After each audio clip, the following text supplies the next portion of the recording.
This is Glenn Campbell coming to you from the woods of New England, where I'm going to define for you existentialism. Existentialism is one of those big words that if you ever get it in Scrabble, you'll get a triple word score guaranteed. In philosophy, it's the simple it's a simple philosophy of life that says that existence itself provides all the meaning in life that you need. People say that existentialists believe that life has no meaning, but that's not exactly it.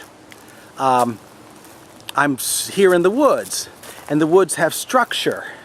There are real trees here, and I can't knock my head against real trees without hurting myself. There's poison ivy in the woods, and if I walk through the poison ivy, I know I'm going to itch like a bugger. Life has structure, the world has structure, and existentialists say that that structure of the world all around us provides all the meaning you need in life. You don't need anything more. Think about it. You're born into this world, and you're born into a certain family, and that family is real, or it seems to be real, and you seem to have some control over sensations. You have some control over doing things that cause you pain or doing things that cause you pleasure, and that structure is real. It seems to be out here. I mean, this tree here seems to be real. Maybe it's a holographic projection. Maybe it's I'm inside a computer program and all these sensations were created for me and created for you artificially. But for the time being, it's the best reality I have. It's the best structure there is. And all the structure, all the meaning you need from life comes from this structure around you. You didn't create this world. It's there when you arrive, and your job is to understand it as it exists, to explore it and figure out simple things like what causes pain. Poison ivy here. That's poison ivy. I learned in my youth that causes pain. So one of my objectives when walking in the woods right now is to avoid poison ivy. Avoid knocking my head against trees. That isn't terribly good either. And you can see that just based on the structure of the world alone, you have some structure. The world alone gives your life structure. I've learned to avoid things that are painful. I've learned to go for things that make me feel good. I've learned how that some of the things that make you feel good once don't make you feel good if you repeat them over and over again. And my whole life is about structuring myself to increase these pleasurable experiences and decrease these unpleasurable experiences over time. It's said that existentialists don't care about people. Well, of course they care about people. I care about my family.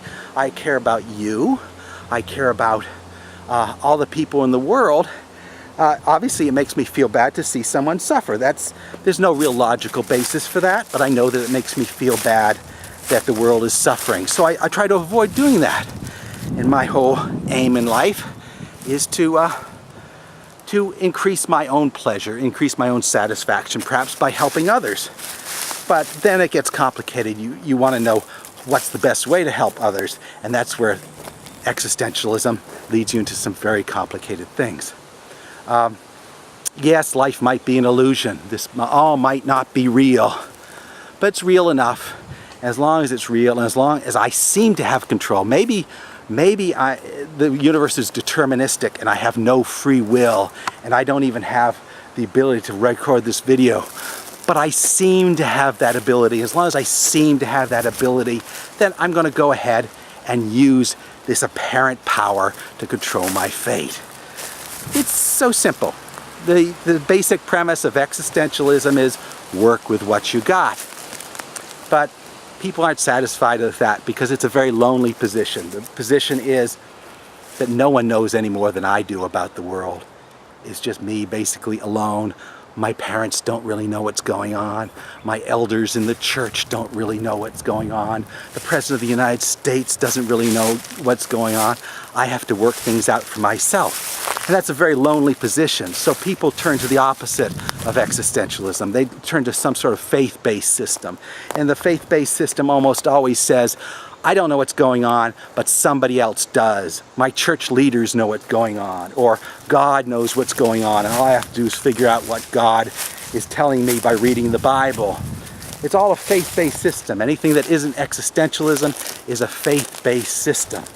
And people turn to that because they just can't stand approaching the world alone and knowing that they're responsible for all their decisions.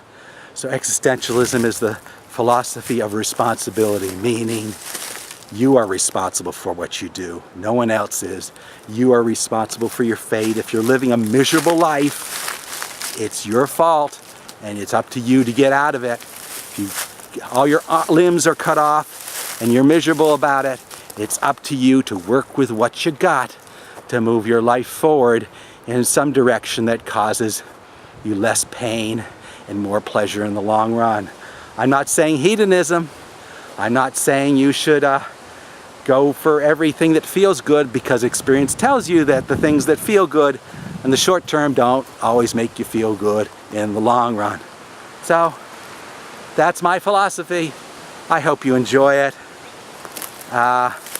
Pick up a book on existentialism and you'll be totally bullshitted. Don't read any books on existentialism. Camus, Sartre, they'll just confuse the hell out of you. Just look at what you got and work with what you got. This is Glenn Campbell from the woods of New England, signing off.